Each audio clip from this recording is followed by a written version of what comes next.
4व्या शब्दाकडे जात आहोत. मत्तई 27:46 मध्ये सांगितलेलं आहे.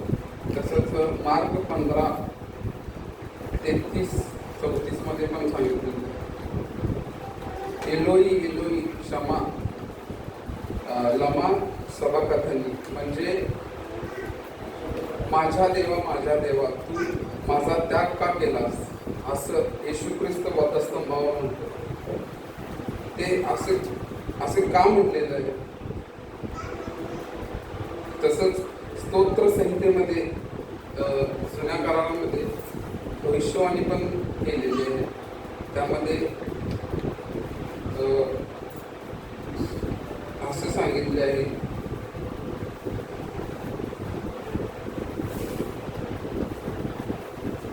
माझ्या देवा तू माझा त्याग का केला, माझ्या दुःखाचा आक्रोश ऐकून माझा बचाव करण्यास तू जवळ नाहीस, असे का बोललेले.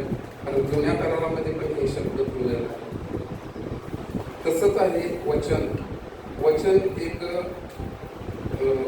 रहस्य आहे. जोपर्यंत आपण त्याला शोधत नाही त्याशिवाय ते आपल्याला समजत नाही.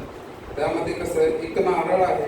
नारळ जोपर्यंत आपण फोडत नाही त्याशिवाय त्याची टेस्ट आणि कोणतीच गोष्ट आपल्याला भेटत नाही.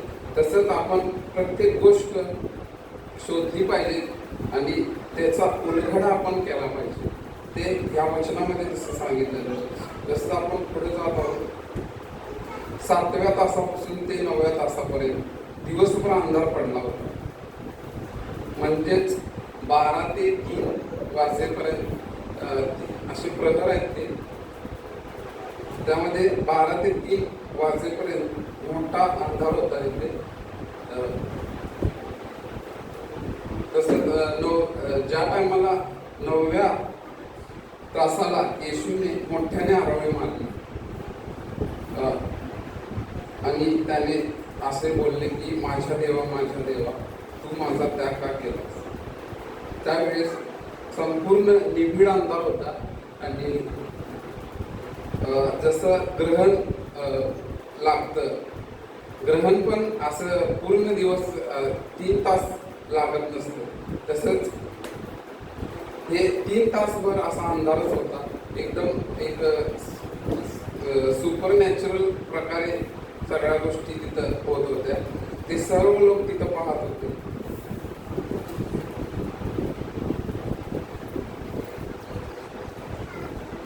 कारण त्या टाइमला सैतानाची सत्ता, जी पापाची सत्ता होती ती मोडली जात होती येशू ख्रिस्ताच्या द्वारे.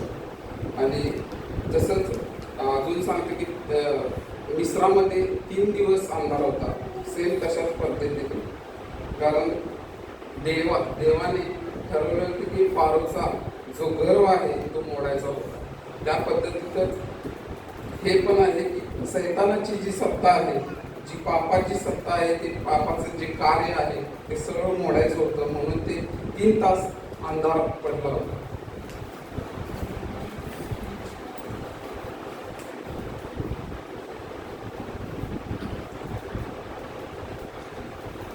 मग आपण देव जो बाप, देव जो पुत्र आणि देव जो पवित्र आत्मा, आम्ही 3 लोकांना असं आपण त्याचं म्हणजे त्याची आपण आराधना किंवा स्तुती करत नाही. म्हणजे आपण भजनासाठी येत नाही, म्हणजे त्याला आपण मानत नाही. 3 लोकांना वेगळं मानत नाही, कारण तो एकच आहे. त्या देवाला आपण मानतो. तो त्रेक देव आहे. मग त्रेक देव असताना असं का झालं की त्यांनी वेगळा का झाला, येशू ख्रिस्त वेगळा का झाला. तर यामध्ये असं सांगितलेलं आहे,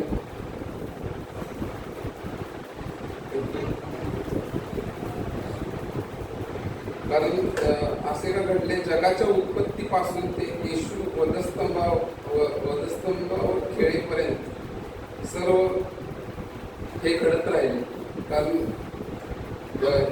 येशू देवापासून येशूला देवाने सोडले, कारण ज्याच्यामध्ये कारण त्याचे मुख्य कारण असे होते की येशू जगात येण्याचे कारण हे मुख्य उद्देश म्हणजे वधस्तंभावर पूर्ण होणार होते. हे सर्व गोष्टी वधस्तंभावर पूर्ण होणार होत्या. त्यासाठी या सर्व गोष्टी घडल्या. कारण हे ट्रेक तुटणारी गोष्ट नाही आहे, तर हे पूर्ण होण्यासाठी ह्या गोष्टी सगळ्या घडल्या.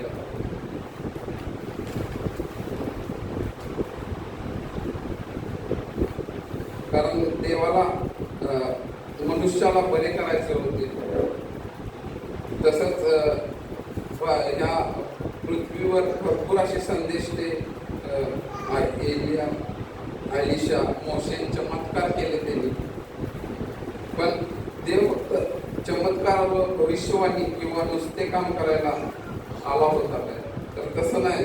पण त्याचा मुख्य उद्देश जो होता ते जो वधस्तंभावर पूर्ण होणार होतं. कारण ह्या पृथ्वीवर असं कोणतंही संदेश झालं नाही की त्याने किंवा मनुष्य झाला नाही की जमले नाही की ते म्हणजे पापाला तो हरवू शकत होता. फक्त येशू ख्रिस्त जो होता ते पापाला हरवू शकत होता. कारण हे सर्व घडल्यामुळे सैतानाला हरवण्यासाठी, पृथ्वीवर पापाची सत्ता नष्ट करण्यासाठी, सैतानाला हरवण्यासाठी व आम्हाला तारण देण्यासाठी आला होता. दुसरे करेल 5:21 वचनात सांगते,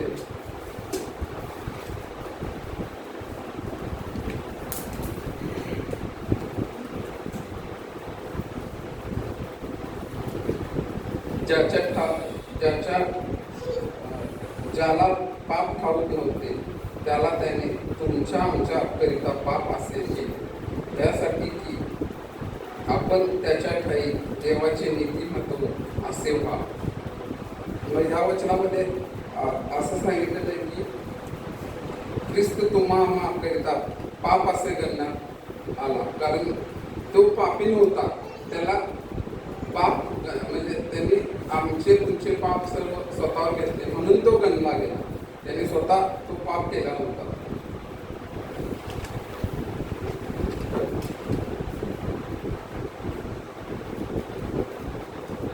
कारण तुमचे माझे व सर्वांचे पाप त्याने स्वतःवर घेतले. प्रभू पाप असे गणण्यात आला. म्हणून देव आणि पाप ह्याबद्दल आपल्याला कळण्याची गरज आहे की एदेन बागेमध्ये आदम हवाने जे पाप केले, जे त्यांना सांगितले होते की त्या झाडाचे फळ खाऊ नको, तरी पण त्यांनी खाल्ले आणि ते पापात पडले. मग पापात पडल्यावर त्यांना देव हुडकत आला. कारण देवाला माहित होतं की यांनी पाप केले, पण तरी सुद्धा देवाने त्यांना का विचारले, तर त्याला माहित होतं की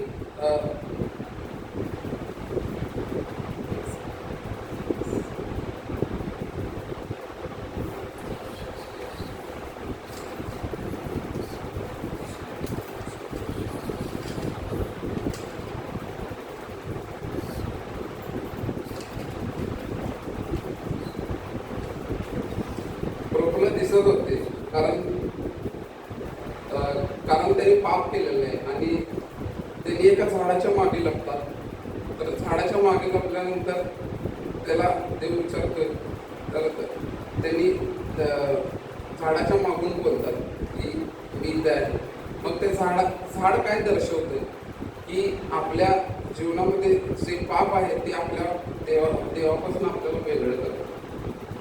तसंच आपल्या या आदमाव्याच्या जी स्टोरी आहे त्यामध्ये सांगितलेलं आहे. आणि उत्पत्ती 3:9 मध्ये ते बोललेले, तो घेऊन लपला होता झाडाच्या मागे. पण आज ते वचन असं सांगते की तो भिवून लपला होता झाडाच्या मागे. तसंच आपल्या जीवनामध्ये वधस्तंभ ही लपण्याची जागा आहे. तर आपण त्या वधस्तंभाच्या मागे आपण गेले पाहिजे. आणि कारण परमेश्वर पापाला पाहू शकत नाही, कारण त्याला ते आवडत नाही. ज्या वेळेस परमेश्वर आपल्याकडे पाहतो त्या टायमाला येशू ख्रिस्ताचा वधस्तंभ आपल्या पुढे असतो. त्यामुळे आपण ह्या गोष्टीपासून आपण लांब होत नाही देवापासून, कारण देवाने आपल्यासाठी सर्व गोष्टी ते सोसलेल्या आहेत. तो वधस्तंभ देवाला दर्शवतो आणि देव आपल्यासाठी मध्यस्थी करतो.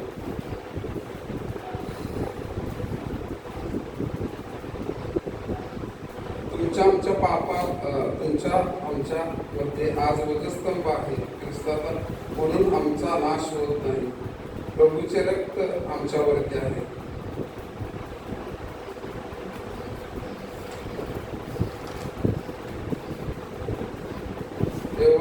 योहान 8:10 मध्ये एका स्त्रीबद्दल सांगितलेले आहे. ती व्यभिचार करताना सापडली होती आणि ती धावत आली आणि येशूच्या चरणाजवळ येऊन बसली आणि सर्व लोक त्याला धोंडेमार करण्यासाठी येत होते. तर ज्या वेळेस त्यांनी आले तर त्यांचा एक कट होता की देवाला त्यांनी चुकीचं ठरवायचं किंवा त्याला मारण्याचं. कारण ज्यावेळेस जर येशू ख्रिस्तानं जर म्हटलं असतं की तिला म्हणजे काय करू नका, तर त्यांनी म्हटले असते की तू ह्याच्याविरुद्ध शास्त्राविरुद्ध चाललेला आहेस आणि तू तारणारा नाहीस, असं त्याला चुकीचं ठरवून. कारण तिथं पुरुषी शास्त्री लोक होते, बायबलचा अभ्यास करणारे होते. तर ते सर्व तिथं असताना देवाला सगळ्या गोष्टी माहीत असतात, म्हणून देवाने ते ओळखलं आणि एक योग्य असं त्यांना एक उत्तर दिलं. मग तसंच त्यांचं जे पाप आहे, सर्वांचं जे पाप आहे ते आड येतं ना. तर त्यामध्ये येशू त्याच्या बोटाने जमिनीवर काहीतरी लिहितो. त्यावेळी ते म्हणू लागले, मोशेने म्हणले आहे अशी स्त्रीला धोंडे मारा. तर देवाने ते काय लिहिलं होतं की तुला क्षमा केलेली आहे म्हणून लिहिलं. मग ह्या गोष्टी आपल्यासाठी देवाने मध्यस्थी केली परमेश्वराकडे, कारण त्याला पाप सोसत नाही.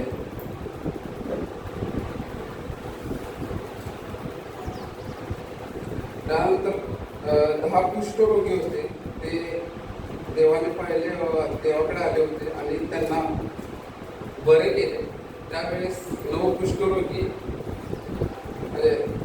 कुष्ठरोगी केले आणि ते परत आलेच नाही. पण त्याच्यामधला एक जो कुष्ठरोगी होता तो बरा झाला आणि तो देवाच्या जवळ आला. त्याने त्याचे आभार आणि स्तुती केली आणि देवाने त्यांना ह्यामधून काय कळतं की जो एक कुष्ठरोगी होता तो देवाजवळ राहिला आणि जे 9 होते ते केले, कारण त्यांच्यामध्ये पापाची आडभिंत होती. कारण जी पापाची आडभिंत आहे ते देवापासून आपल्याला वेगळं करतं. तर या वचनातून मला हेच सांगायचं आहे की परमेश्वराला पाप आवडत नाही.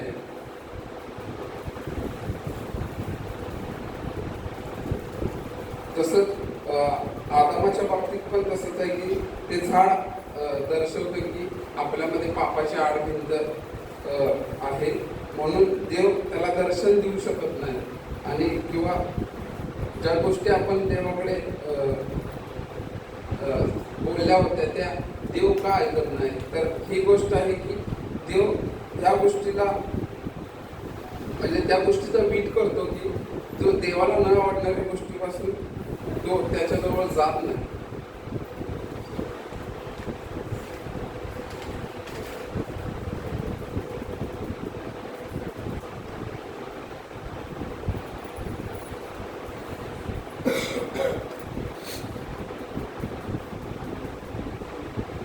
तर हे वचन हे सांगतं की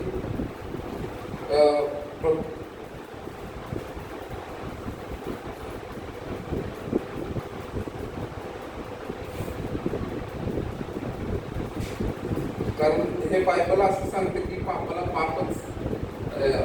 पापच म्हटलं जातं आणि सत्याला सत्यच म्हटलेलं असते आणि लबाडाला लबाडच म्हणलेलं आणि ढोंग्याला ढोंगीच म्हणलेलं आहे या पवित्र शास्त्रामध्ये. कारण पाप आणि पिता पवित्र आत्मा ह्या गोष्टी एकत्र राहू शकत नाही. त्यासाठी जे आहे ते आतमध्ये देवाने लिहिलेलं आहे. प्रभूने ते पाप स्वतः घेतले आहे, त्यामुळे बापाने त्याला सोडलं. कारण प्रभू आपला हात पकडायचे ज्या वेळेस येशू ख्रिस्ताचा हात सोडला, कारण खूप दुःखाची गोष्ट होती की सर्व येशू ख्रिस्ताला माहित होतं की सगळेजण हात सोडतील पण माझा पिता कधी हात सोडणार नाही. पण आपणासाठी त्याने सर्व जे पाप आहेत ते स्वतःवर घेतले आणि तो पाप गणला गेला. त्यामुळे प्रभूने म्हणजे देवपित्याने त्याचा हात सोडला. कारण येशू ख्रिस्ताला आपला हात धरायचा होता म्हणून त्या गोष्टी घडल्या. कारण वचन असं सांगते की प्रभूच्या धार्मिकतेने आपण धार्मिक आहोत. त्याच्या धार्मिकतेने माणसाची नाही तर देवाची धार्मिकता आहे. कारण देवाने सर्व धार्मिकता ते क्रूसावर वाहिलेली, त्यामुळे आपण धार्मिक बनलेलो. ज्यावेळेस येशू ख्रिस्ताला इस्रायलमध्ये प्रवेश झाला पाम संडेला, तर त्या टाइमला जे पाहणारे होते ते शिष्य होते ते त्याला नंतर नाकारले. पण आणि तसंच पिता सुद्धा त्याला नाकारला. या गोष्टीपासून आपल्याला हेच सांगायचं आहे की पाप आपल्यामध्ये एक देवापासून वेगळं करणारी गोष्ट आहे. ते आपण न केलं पाहिजे. किंवा त्या गोष्टी जर आपल्यामधून जर सुटत नसतील व्यसनासारख्या, तर आपण त्या देवाच्या प्रार्थनेमध्ये आपण ते मांडल्या पाहिजे. कारण देव आपल्याला सहाय्य करतो. कारण ह्या सर्व गोष्टी देव आपल्या मनामध्ये जाणतो की तुला कशाची गरज आहे. तर आपण देवाकडे गेलं पाहिजे. जसं आपण प्रार्थनेद्वारे आपण सर्व गोष्टी आपण आपल्या जीवनामधल्या म्हणजे कळतात की आपल्या जीवनामध्ये जी पॉझिटिव्ह एनर्जी जी येणार आहे ते प्रार्थनेमुळे येते. तर आपण ह्या गोष्टीपासून आपण लांब राहिलं पाहिजे आणि पापापासून लांब राहिलं पाहिजे. तर ह्यासाठीच येशू ख्रिस्त देवापासून वेगळा झालेला आहे यामध्ये सांगितलेलं आहे. तर मला हेच सांगायचं आहे की येशू ख्रिस्त म्हणतो की माझ्या देवा तू माझा त्याग का केलास, असा त्याने आक्रोश केला. आणि त्या गोष्टीमधून आपण एवढंच म्हणतो की आपण देवापासून लांब जायला नाही पाहिजे. कारण पिता एकदम स्ट्रिक्ट आहे, तर येशूच आपल्याला वाचवू शकतो. तर ह्या गोष्टीमुळे आपण एवढंच की पापापासून लांब राहिलं पाहिजे. तर मी हे सर्व गोष्टी देवाला मी सादर करतो.